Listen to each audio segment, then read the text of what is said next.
Corners have been a pillar of NFL rosters for a very long time. Paying them is getting harder and harder every single year. Should they do it? Should Jaire Alexander be the example of how you do it?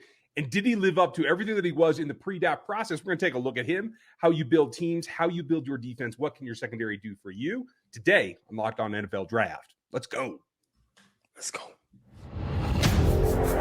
You are Locked On NFL Draft, your daily podcast covering the NFL Draft. Part of the Locked On Podcast Network, your team every day.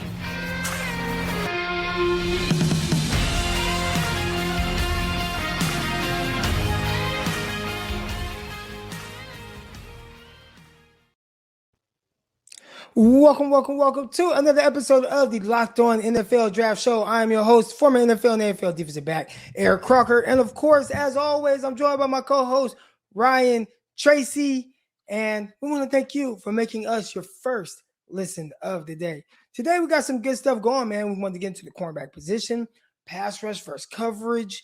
How should you build your defense inside out? How it pertains to guys that are getting drafted in the first round at the defensive back position.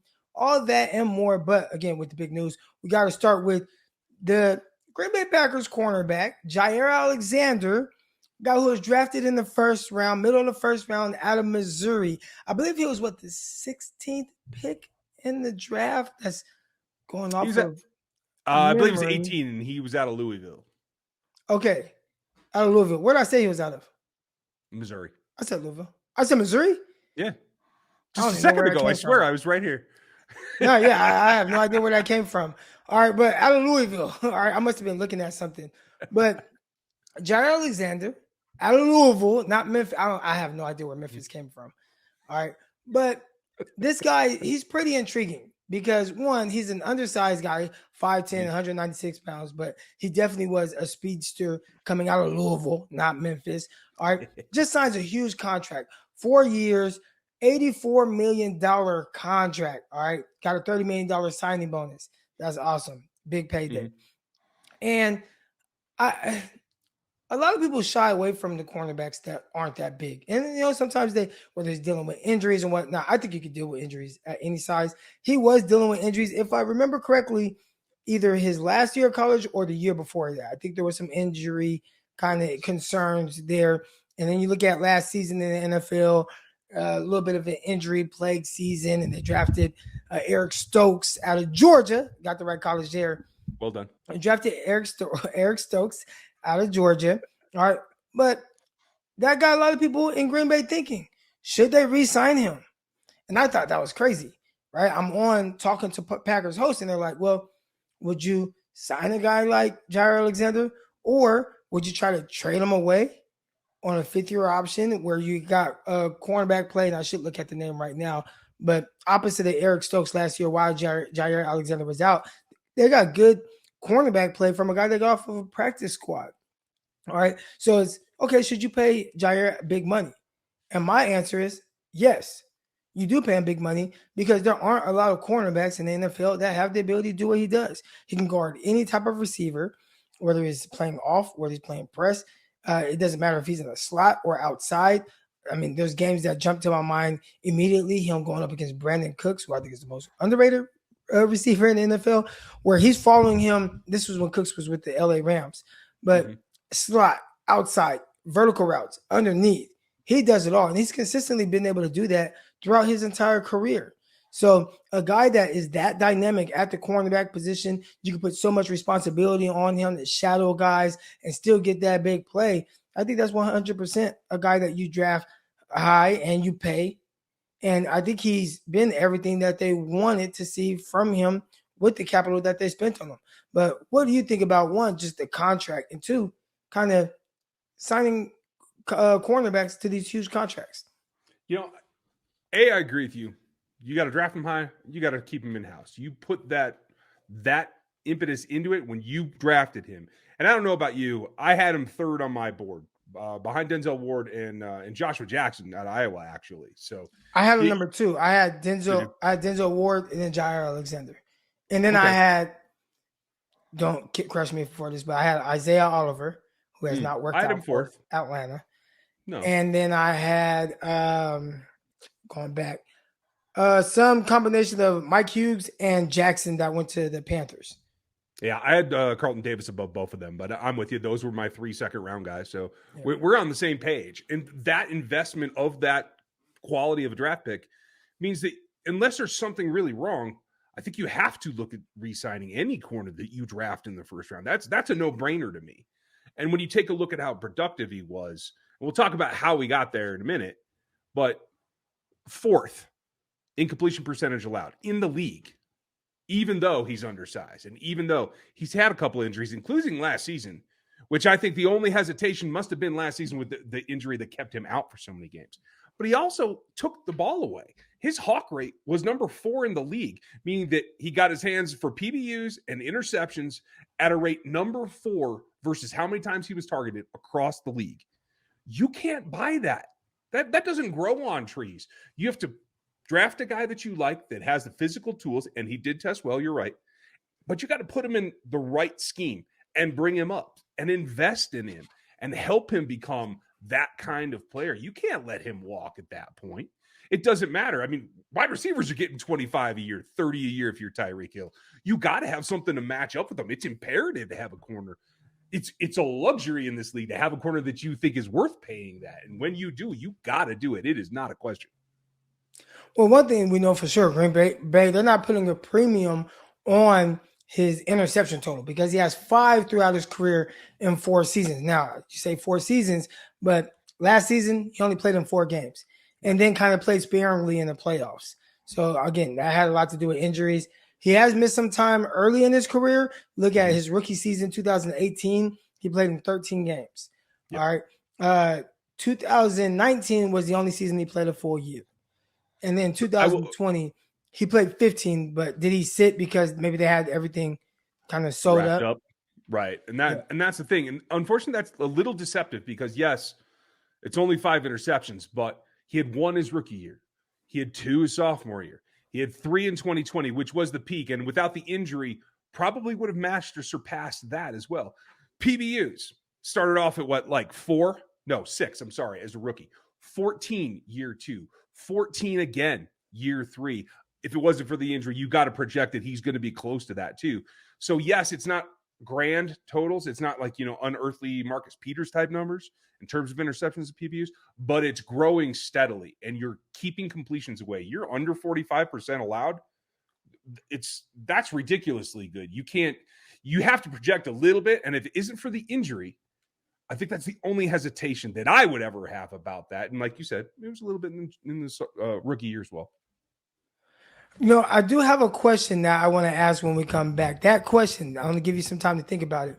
There's a guy like Jaire Alexander kind of maybe change the way cornerbacks should be viewed because right now a big emphasis is on height, length, all that. Jaire Alexander isn't quite that, but still a premium at his position, getting paid one of the highest paid guys per year. So we're going to get to that and more when we come back next. Our partners over at BetOnline continue to be the number 1 source for all of your sports betting needs and information. Find all the latest odds, news, and sports developments, including this year's basketball playoffs, Major League Baseball scores, fights, and even next season's NFL futures. All right, BetOnline is your continued source for all of your sports wagering information from live betting to playoffs, esports, and much more. Head over right now to our website today and use the mobile device to learn more about the trends and action going on at BetOnline, where the game starts. All right, Ryan. So I kind of asked you this question. Hopefully you had a little bit of time to think about it. But the question is, again, not a big guy. Right. So why do people get so enamored with size when there are so many examples of guys that aren't the biggest at the position but playing well? Matter of fact, 2 of the highest paid cornerbacks in the league now that came from that same class are 5'10", barely 5'11" when it comes to Denzel Ward, undersized. But, clearly when you see what they've had to pay those guys, the size shouldn't matter as much. Right. But still, everyone every year puts a huge emphasis on it when it comes to scouting cornerbacks. Well, for me, it's about production at the end of the day. It doesn't matter how you get there. It's about what you do and what you produce. But but you know why people do it. What's your arms measure in at there, buddy? 32. Yeah, right. So you have the length, and that makes GMs and front office people feel comfortable that, okay, if you don't have the hips or you don't have the flat out speed, that as long as you can stay in phase enough that you have the length to control that receiver and try to take the ball away. That's what I think the impetus is. But when you take a look at Alexander, he's not much shorter than you. He came in at 31 and a quarter in his arm length. But the key for me is he can stick with somebody. He can mirror. That's always been his thing. The key is not just the 3-cone, which was great at 3.67, but when you look at his change of direction, also start and stop, especially when he has to play in the slot sometimes, predominantly outside in 2020, but he can do a little bit of it all. He was a sub-4 short shuttle guy. And that means he can stop and start on a dime. At the end of the day, that's how you stay close. So for me, if you want to emphasize length, I get that. But there's going to be the exceptions. There's going to be the other guys that don't have the length, but they have the exceptional traits like speed and change of direction that allow them to stick with receivers. And I think you can compare apples to oranges, but they both feed you in the end. So I think there's too much emphasis placed on length. And I was going to ask that. So you talked about the exception. And do you think that some of these teams, because a guy might not have 32-inch arm length, like I think it was Seattle, where it was like, if you didn't have 32-inch arm length, and maybe they could say because of their scheme and whatnot, but if you didn't have that arm length, they just weren't. You were off of their board. Yeah. Now, if you look at some of their cornerbacks that they've had now, especially with like DJ Reed, who was able to play on the outside there, maybe they've changed their scheme up a little bit, but he was a shorter corner. I'd have to look and see what his arm length was. But at 5'9", I have a hard time thinking he just has these extraordinarily long arms. I know you can probably find I got it right here. In your all right. It's 32 and 5/8. No way. I'm sorry, 31 and 5/8. 31 and 5/8. Well, sorry. That's still long for a guy. And how tall do you have him measured? I have him at 5'9'1". 5091. All right. So he's barely 5'9". But he had really long arms. So maybe that's where, Seattle was like, well, we don't have to draft him, but we know he can play. So, but do you think when you are a team that cuts out, maybe someone that could potentially be the exception, like let's say Devontae Smith. That was a big question about Devontae Smith coming out. There's never been a guy that's 6'1", but under 170 pounds that has been successful. Now they got very specific there because there's guys like Marvin Harrison or like Isaac Bruce that's like, maybe a shade under 6 foot, but they are as light, or like a Deshaun Jackson who's a little bit over 5'10", but he weighed under 170, but it excludes those guys. So sometimes the analytics, do you think they kind of cut out guys that could potentially be the exception? I think they do, depending on where you put the thresholds. Every team puts their threshold somewhere else. I think this year's version of it also got selected in the first round. Down at like 21, somebody we might know. Trent McDuffie is the same height. He has shorter arms than Jaire Alexander. Runs nearly the same 40, and his change of direction, though we don't have official results, I have some birds that let me know what he ran in practice. And he's right in that same range. So you see it consistent that if you have instincts, you understand passing route schemes, that you can see them coming, and you have the athleticism. This is another exception, just like Alexander, where the length isn't the top thing. Now, there's always a risk there. There's going to be some concern for Trent McDuffie, as there was for Jaire Alexander, but Alexander gives you the path forward. Use your athleticism, emphasize that. And I think that's what's bringing some teams down in their thresholds. The Chiefs, in selecting him, went way below their normal 31, which is generally their cutoff. So I think maybe it's scheme, but for the Hawks coming down, now the Chiefs are coming down. I think there's other teams that, quite frankly, a corner with 32-inch arms, you are a rare breed, my friend. You guys don't grow on trees. So you got to do something. You can't find those guys every year. And my pushback on that would be, okay, I was 6'2". Let's say I'm 6'2", I'm a legit 6'1". But okay, I'm 6'1" with 32-inch arm length. Okay, like Jaire Alexander still covers better than me. So shouldn't that be what their priority is, to find guys that cover extremely well? But for whatever reason, every time the evaluation process starts on cornerbacks, first thing people go to is, how tall is he? How long are his arms? That's going to be this thing that comes with Roger McCreary. Now, the more concerning thing with McCreary, more so than him being 5'11" or 186 pounds with the extremely short arms, at the combine he ran a 4.55. Like, that's what should be concerning, not that he had sub 30-inch arms. Now, there might be something to that because the analytics, again, when you look at that, cornerbacks with like sub 30-inch arms, they don't fare well. I don't know why. We're going to try to get to the bottom of that. And not just that, we're going to talk about how should you build your team?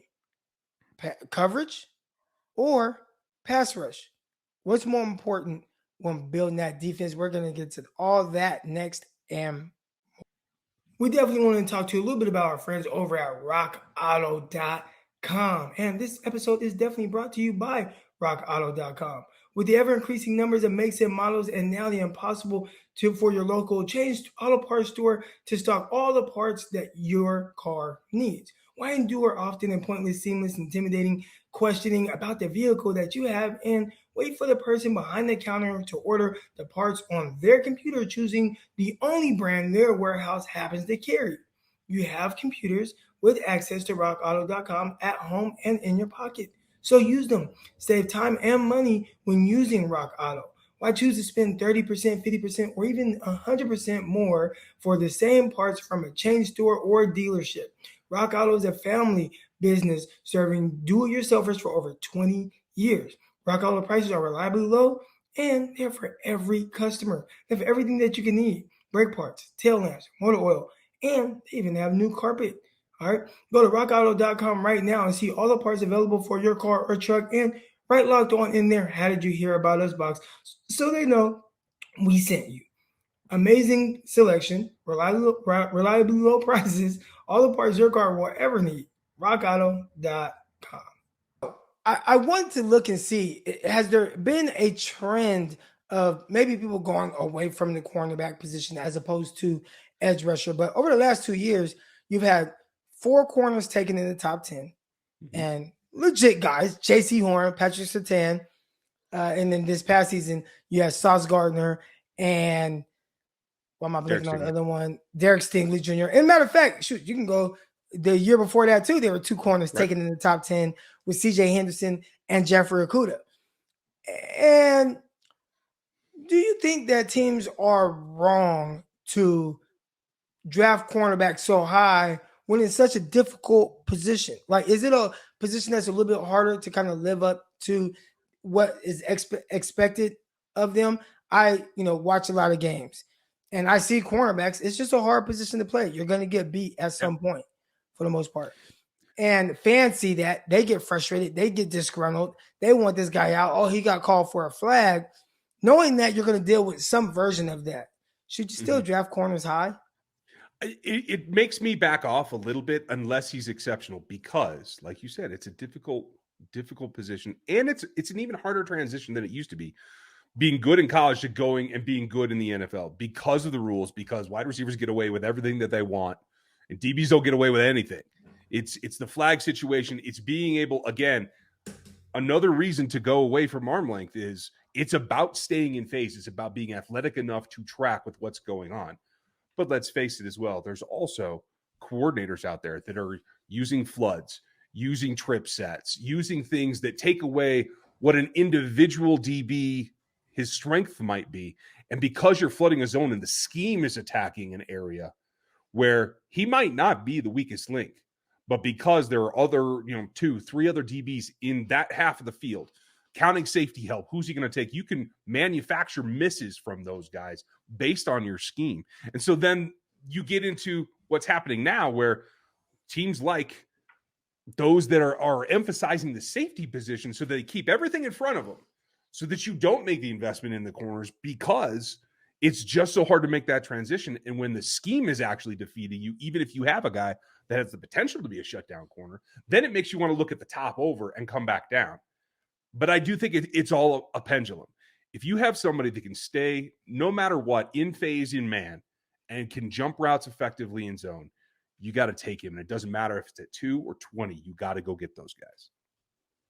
Yeah, and let's take a look at some of the guys that were taken this year and what's going to be expected of those guys. So you look at, we talk about two guys taken in the top 5 with Sauce Gardner and Derek Stingley. With Derek Stingley, third overall pick going to Houston Texans, what's going to be asked of him? And how do you live up to your draft slot? Do you have to be a Jalen Ramsey type cornerback right away?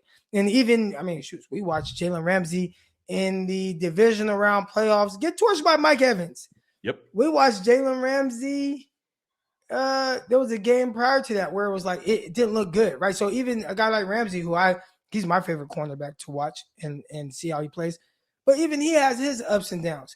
So the moment Stingley has ups and downs at the cornerback position, which will come, will people start to kind of jump off the bandwagon a little bit? Yep, they absolutely will.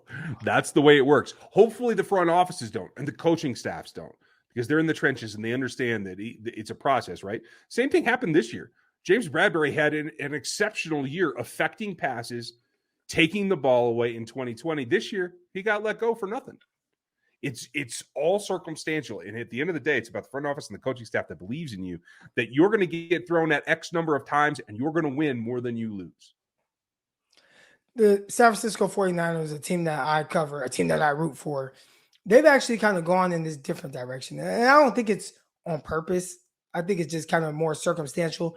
But either way, they've been able to get by with cornerbacks that were either drafted third round or later.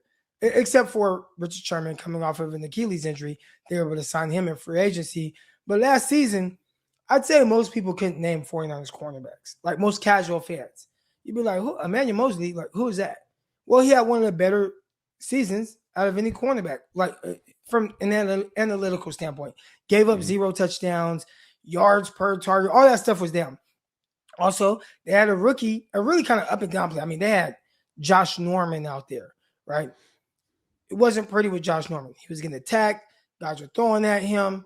Wasn't pretty. But even then, they were able to still have a top 6 defense. So do you think at some point teams might say, you know what? We see some of these teams getting by with not the big time prospects, with guys that are either undrafted or mid to late round picks at the cornerback position. Where was Travis Ward? Where was he drafted?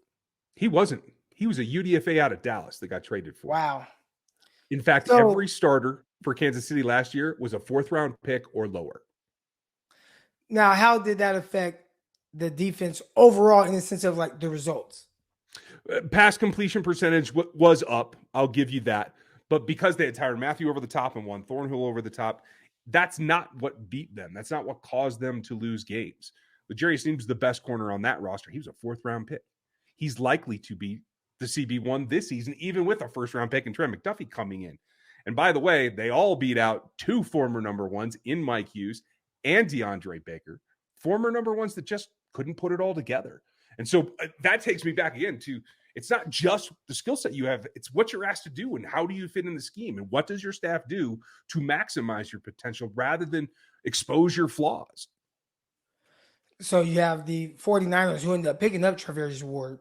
They have their 2 starting corners heading into this year who on paper are good corners, both undrafted free agents. Now, really, again, I'm not saying that that's the direction everyone should go, but does that mean that maybe people should put a little bit more emphasis on the front with having guys like Chris Jones or Frank Clark and then going out and drafting George Karlaftis? Right. For Kansas City Chiefs. So should teams start to, prioritize that more? Now, again, I say all that, and Kansas City went and took a cornerback 1st round. Right. So, right. Next, they took the pass rusher, though. So, like, it's both. And that's why I'm going to cop out and say it can't be one or the other. It's got to be both. You've got to get pressure, too. I think this is a conversation that's not going anywhere. We're going to continue to find out what is the right way. Is it worth it to draft guys really high? I think at the end of the day, no matter where you draft a guy, it could be a bust, no matter what position, where. But, again, seeing a lot of play late, guys that undrafted, late round picks, and they're out there and they're being serviceable. And as long as you have a pass rush, they're good. So last question here. Do you prioritize pass rush or coverage? I prioritize dominance. If you No, are better, no. No, We can't do seriously. a cop out. No, it's not a cop out. Who's better? Like in this draft for the Chiefs, they did the right thing. They took McDuffie because he's better at stopping passes at the back end than Karlaftis is at hitting the quarterback on the front end. However you can play the game better, take that guy. Right. And we've seen that with maybe New England Patriots, right? Where clearly they have prioritized more coverage than pass rush. Yeah. So I feel like this is a conversation that's not going anywhere. We're going to continue to have this conversation and figure it out as well as, cover a lot of these prospects coming out, cornerbacks. I can't wait to dive into the cornerback class for next season and pass rushers as well. All right. But we want to thank you for making us your first listen of the day. Again, for your second listen of the day, go ahead and check out my guy Ryan Tracy with Locked On Chiefs and check out Locked On 49ers with myself and my co-host Brian Peacock, who's also the host of the Peacock and Williamson show. So check out all those good things and plenty of other shows that we have on the Locked On network. But that's going to do it for today's show. We'll see y'all tomorrow. Peace.